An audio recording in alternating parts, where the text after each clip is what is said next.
బళ్ళారిలో మాజీ మంత్రి గాలి జనార్దన్ రెడ్డి ఇంటికి నిప్పు పెట్టిన దుండగులు నిప్పండిచ్చి పారిపోయారన్నట్టు కూడా తెలుస్తూ ఉంది. వీటికి సంబంధించి కూడా వార్త ఇప్పుడైతే వైరల్గా మారిన పరిస్థితి కనబడతా ఉంది. బళ్ళారి కంటోన్మెంట్ ఏరియాలో ఉన్న జనార్దన్ రెడ్డికి సంబంధించిన మోడల్ హౌస్కి మరి నిప్పండిచ్చారన్నట్టు కూడా తెలుస్తూ ఉంది. అనేక విధాలుగా రాజకీయ పరంగా మొన్న గత కొద్ది రోజుల నుండి కూడా గాలి జనార్దన్కి సంబంధించిన వాళ్ళ యొక్క అనుచరుల పైన కూడా దాడి జరగడం, అక్కడ గన్ కాల్పులు కూడా చూడడం, ఇవన్నీ కూడా బళ్ళారిలో మనమైతే చూసాము. మరోసారి కూడా గాలి జనార్దన్ రెడ్డి ఇంటి పైన కూడా నిప్పంటించిన పరిస్థితి అయితే కనబడతా ఉన్నాయి. ఈరోజు ఉదయాన్నే మరి ఎవరు లేకపోవడము ఆ ఇంట్లో, అక్కడ ఉదయం సమయంలోనే మరి నిప్పంటించినట్టు కూడా కనబడతా ఉంది. ఎవరు లేకపోవడం వల్ల అక్కడ ప్రాణ నష్టం కూడా ఎటువంటి జరగలేనట్టు కూడా తెలుస్తూ ఉంది. కానీ ఆస్తి నష్టం అయితే కొంత జరిగినట్టు కూడా తెలుస్తూ ఉంది. రాజకీయ పరమైన కొన్ని అంశాలు కూడా, అంటే ఇందులో కుట్ర ఉన్నాయి అన్నట్టు కూడా తెలుస్తూ ఉన్న పరిస్థితి కనబడతా ఉంది.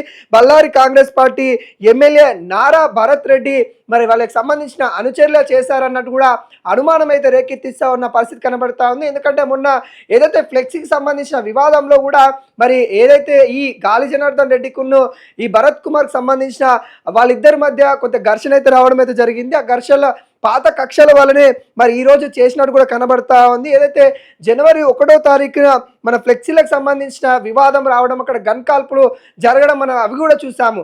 ఆ నేపథ్యంలో పాత కక్షలన్నీ పెట్టుకొని మరి ఈ చేసినట్టు కూడా తెలుస్తూ ఉంది.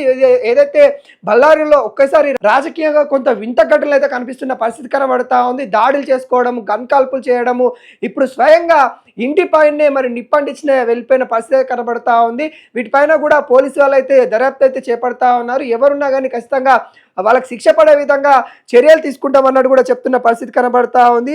ఇప్పటికే వీటిపైన కొంత వివాదం అయితే తెరపైకి అయితే వస్తూ ఉన్న పరిస్థితి కనబడతా ఉంది. రాజకీయ పరమైన అంశాలు కూడా కొంత కుట్రపూరితంగానే చేస్తూ ఉన్నారు. వీటన్నిపైన ఏదైతే గాలి జనార్దన్ రెడ్డిని కావాలనే టార్గెట్ చేస్తూ ఉన్నారనే కోణంలో అయితే వినపడతా ఉంది. గాలి జనార్దన్ రెడ్డి ఏదైతే అసెంబ్లీ ఎలక్షన్స్ కారణంగా తను బెంగళూరులో ఉండడం అయితే జరిగింది. బెంగళూరులో తను అక్కడ తనకు సంబంధించిన పార్టీకి సంబంధించిన కొన్ని కార్యాచరణలు, అసెంబ్లీ ఎలక్షన్లో కొంత వ్యూహాలు రచించడం కోసం తను అక్కడ ఉన్న పరిస్థితి కనబడతా ఉంది. ఏదైతే బళ్ళారిలో సంబంధించిన తనకు సంబంధించిన మోడల్ హౌస్లో అయితే ఈ మంటలు చెలరేగాయి అన్నట్టు కూడా తెలుస్తా ఉంది. తనకి ప్రధానంగా ఎవరో అంటించారనే కోణంలో తెలుస్తా ఉన్న పరిస్థితి కనబడతా ఉంది. వీటిపైన కూడా ఏదైతే దీనికి సంబంధించిన ఈ అంశం తెలిసిన తర్వాత రాజకీయం మరింత ఉద్రిక్త వాతావరణం నెలకొన్న పరిస్థితి కనబడతా ఉంది. కొంత అక్కడ గందరగోళ పరిస్థితి నెలకొన్న నేపథ్యం కనబడతా ఉంది.